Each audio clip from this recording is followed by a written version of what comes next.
இன்றைக்கு சட்டமன்றம் நடத்துவது குறித்து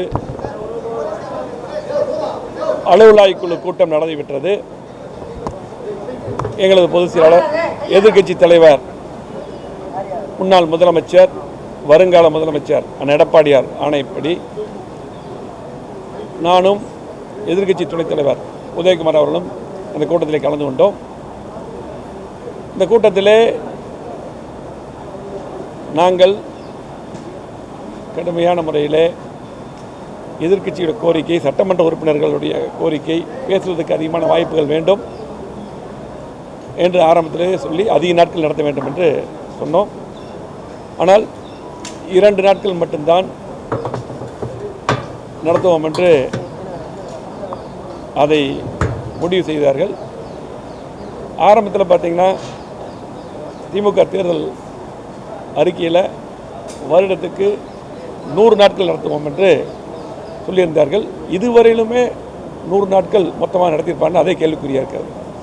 கடந்த முறை பட்ஜெட்லேயும் கூட பார்த்திங்கன்னா 9 நாள்லேயே முடிச்சிட்டாங்க பட்ஜெட்டை.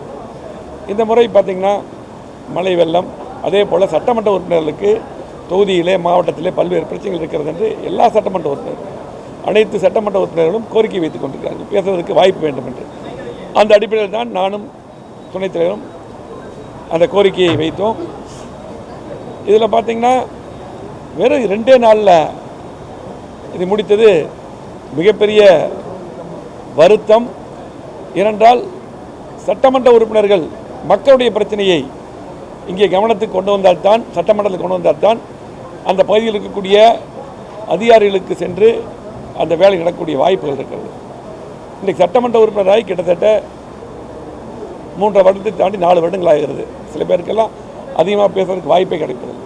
ஆகவே திமுக அரசு முழுமையாக சட்டமன்றத்தை நடத்துவதில்லை. குறிப்பாக மாண்புமிகு பேரவைத் தலைவர் அவர்கள் அதுக்கு ஒத்துக்கொள்வதில்லை. சட்டமன்றத்தில் பேசுவதற்கும் வாய்ப்பில்லை, சட்டமன்றம் நடத்ததும் குறைவாக நடத்துகிறாங்க. ஆகவே அதிமுகவை பொறுத்தளவுக்கு கண்டிப்பாக எங்களுடைய எதிர்க்கட்சி தலைவர் கண்டிப்பாக இந்த முறை ஒரு 10 நாட்களாக நடத்த வேண்டும் என்ற கோரிக்கையை வலியுறுத்த சொல்லியிருந்தார்கள். அதை வலியுறுத்தினோம். அதை அவர்கள் ஏற்றுக்கொள்ளவில்லை.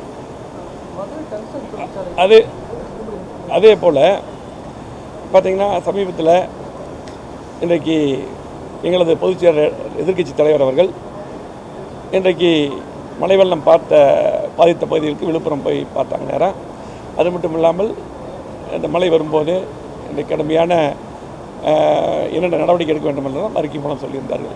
இதுக்கு முன்னால் பார்த்திங்கன்னா சொத்து வரி பற்றி எங்களோட பொதுச் செயலாளர், எதிர்க்கட்சி தலைவர் சொல்லியிருந்தாங்க. அதுக்கு கூட தற்போதைய அமைச்சர் பதில் சொல்லியிருந்தாங்க. நான் உள்ளாட்சித்துறை அமைச்சராக இதுக்கு முன்னாடி இருக்கும்போது நானும் அந்த இதில் இருந்த அடிப்படையில் இந்த கருத்து சொல்கிறேன். அதாவது அதிமுக ஆட்சி இருக்கிறவர்கள் 10 வருடமாக சொத்து வரி உயர்த்தப்படவில்லை. இப்போ திமுக ஆட்சி 100%, 150% பார்த்திங்கன்னா இன்றைக்கு அலுவலக கட்டணங்களுக்கெல்லாம் 150, அதே வீடுகளுக்கெல்லாம் 100% அதிகம் பண்ணியிருக்காங்க. திமுக ஆட்சி அது குறிப்பாக மத்திய அரசாங்கத்திலிருந்து வலியுறுத்தல் வந்தது 15th ஃபைனான்ஸ் கமிஷன் அந்த நிதிக்காக சொன்னாங்க.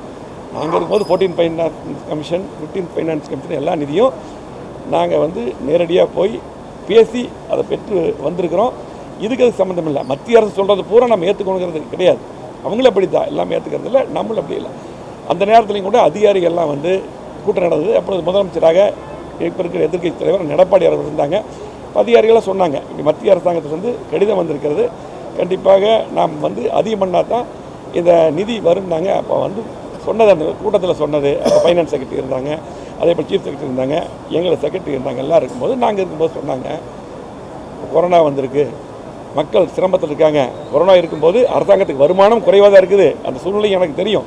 இருந்தாலும் கூட மக்கள் மேல் இந்த வரியை ஏற்றக்கூடாது என்று ஏற்றவே கிடையாது.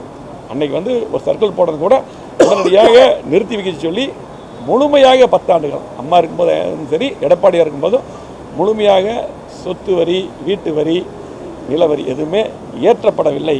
இதை அது அமைச்சருக்கும் தெரியும். அது தவறாக சொல்லியிருக்காங்க. கண்டிப்பாக அதிமுக ஆட்சியில் ஏற்றலை, திமுக ஆட்சி வந்திருக்காங்க, அதை ஏற்றிருக்காங்க. நன்றி.